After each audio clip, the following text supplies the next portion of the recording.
اللہم صلی علی محمد وعلی آل محمد کما صلیت علی ابراہیم وعلی آل ابراہیم انک حمید مجید۔ اللہم بارک علی محمد وعلی آل محمد کما بارکت علی ابراہیم وعلی آل ابراہیم انک حمید مجید۔ اعوذ باللہ من الشیطان الرجیم، بسم اللہ الرحمن الرحیم۔ ومن يهاجر في سبيل الله يجد في الأرض مراغما كثيرا وسعة ومن يخرج من بيته مهاجرا إلى الله ورسوله ثم يدركه الموت فقد وقع أجره على الله وكان الله غفورا رحيما۔ وَإِذَا ضَرَبْتُمْ فِي الْأَرْضِ فَلَيْسَ عَلَيْكُمْ جُنَاحٌ أَن تَقْصُرُوا مِنَ الصَّلَاةِ إِنْ خِفْتُمْ أَن يَفْتِنَكُمُ الَّذِينَ كَفَرُوا إِنَّ الْكَافِرِينَ كَانُوا لَكُمْ عَدُوًّا مُبِينًا۔ اس سے پچھلے اسباق میں ہم اللہ کے راستے میں ہجرت کرنے کے معاملات پڑھ رہے تھے کہ اللہ نے حکم تب دے دیا کہ تمام مسلمان جو جہاں پہ بھی ہیں وہ کفر کے علاقوں سے نکل کر اسلام کی خاطر دارالسلام میں جمع ہوں، تو اس میں کچھ لوگوں نے ہجرت کی، اپنی دنیاوی مراعات چھوڑ دیں، اور کچھ جو منافقین تھے انہوں نے اپنی دنیاوی دولت، مراعات، فیملی اور اپنے خواہشات کو چھوڑنا ان سے گوارا نہ ہوا، تو اللہ تعالیٰ نے ان کے خلاف جو احکامات بیان کیے وہ ہم نے پڑھے۔ اور اس کے بعد جن لوگوں نے اللہ کے راستے میں ہجرت کی، ویسے لوگ جو ہجرت تو کرنا چاہتے تھے لیکن وہ کسی نہ کسی وجہ سے مجبور تھے، اور وہ حقیقی طور پر مجبور تھے، وہ سفر نہیں کر سکتے تھے، ان کے لیے اللہ نے معافی کا اعلان کیا کہ ایسے لوگ جو عذر کی وجہ سے نہیں کر پا رہے، وہ مجبور ہیں، اللہ تعالیٰ ان کو معاف کرے گا۔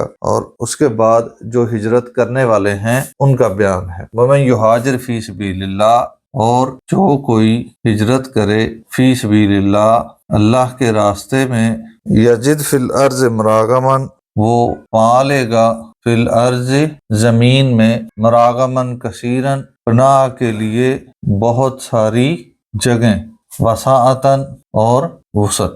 ومن یخرج من بیتہ، اور جو کوئی نکلے اپنے گھر سے، مہاجرن ہجرت کی غرض سے، الی اللہ ورسولہ، اللہ اور اس کے رسول صلی اللہ علیہ وسلم کے لیے، ثم پھر یدرکہ الموت، اسے موت آ جائے، فقد وقع اجرہ، پس تحقیق اس کا اجر واقع ہو گیا، کنفرم ہو گیا، ثابت ہو گیا، علی اللہ، اللہ پر۔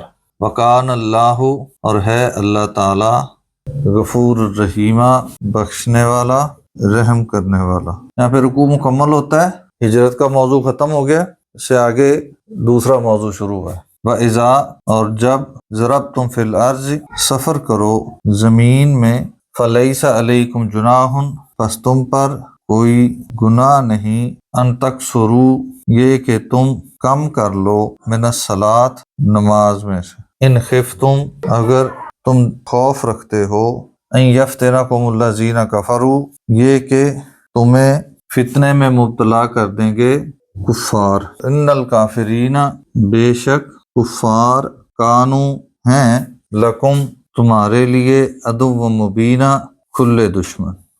ظاہری طور پہ یہ آیت حالت جنگ اور خوف کے دنوں کے متعلق ہے کہ جب سفر میں ہو اور تمہیں دشمن کا خوف ہو تو اس وقت نماز کو کم کر لو۔ نماز کو کم کرنے کی ترتیب کیا ہے؟ 4 رکعت والی جو نماز ہے اس کو 2 رکعت پڑھ لو، باقی نماز اسی طرح رہے گی۔ فجر کی نماز کی جو سنتے ہیں وہ رسول اللہ صلی اللہ علیہ وسلم نے سفر یا حضر کسی صورت میں بھی ان کو ترک نہیں کیا۔ اس کے علاوہ قصر نماز کے دوران کوئی سنتیں یا نفل ادا نہیں کیے، مثلا ظہر کی سنتیں جو سنت موقدہ ہے، یا مغرب کی سنتیں، وہ ادا نہیں کی، خالی فرض ادا کیے، اور 4 کی بجائے 2 ادا کیے۔ تو صحابہ نے رسول اللہ صلی اللہ علیہ وسلم سے دریافت کیا کہ یا رسول اللہ، یہ حکم اللہ تعالیٰ نے خوف کے دنوں میں دیا ہے، عام جو سفر ہے اس کے متعلق کیا حکم ہے؟ تو آپ نے فرمایا یہ اللہ نے تم پر صدقہ کیا ہے، لہذا اس کے صدقہ سے فائدہ اٹھاؤ۔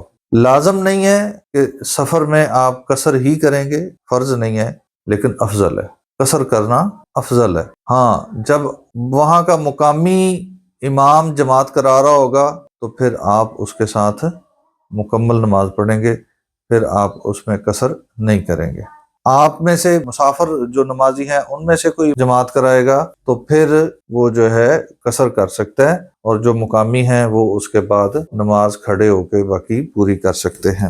اس میں ایک دو جو اور مسائل ہیں وہ یہ کہ قصر کتنے دن کے لیے ہوتی ہے اور کتنے سفر پہ ہوتی ہے۔ اس کے دونوں حوالوں سے کوئی واضح حکم نہ قرآن میں ہے نہ حدیث میں ہے کہ قصر کتنے فاصلے پر ہوتی ہے اور کتنے دنوں کے لیے ہے۔ رسول اللہ صلی اللہ علیہ وسلم کی زندگی سے، آپ کی سیرت سے صحابہ نے یہ چیزیں دیکھیں کہ آپ صلی اللہ علیہ وسلم نے کتنا قیام کیا اور کتنے سفر پہ آپ صلی اللہ علیہ وسلم نے اس پہ قصر کی، تو وہاں سے یہ چیزیں اخذ کی۔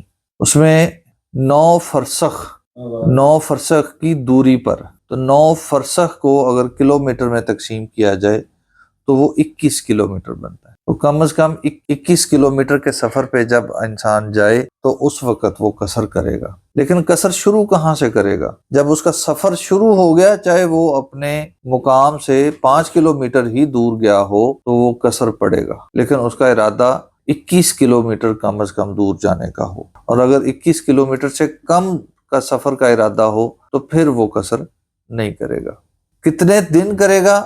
اس میں رسول اللہ صلی اللہ علیہ وسلم کے مختلف قیام موجود ہیں۔ اس سے جو محدثین یا ائمہ کرام ہیں انہوں نے استدلال کیا ہے، کم از کم 4 دن کا ہے کہ آپ 4 دن تک کا اگر قیام ہو، 4 دن کے قیام کا ارادہ ہو تو پھر آپ اس میں قصر کریں گے۔ اس سے زیادہ کا بھی ہے۔ اور اگر کوئی آپ کا قیام ایسا ہے کہ آپ واپسی کا ارادہ رکھتے ہیں، 5 دن کے بعد واپسی کا ارادہ ہے، لیکن 5واں دن آیا تو آپ کو پھر ٹھہرنا پڑ گیا، 2 دن بعد آپ نے پھر واپس جانا تھا، پھر کوئی ایسی بات ہوئی کہ دوبارہ پھر آپ کو رکنا پڑ گیا، تو ایسی صورت میں قیام کی کوئی حد موجود نہیں ہے۔ جتنی دیر تک آپ اس تذبذب کی حالت میں رہیں گے کہ ہم ابھی شام کو نکلیں گے، صبح نکلیں گے، کل نکلیں گے، پرسوں نکلیں گے، اگر آپ کی سچویشن ایسی ہے تو تب تک آپ قصر ہی کریں گے، اس میں دنوں کی کوئی قید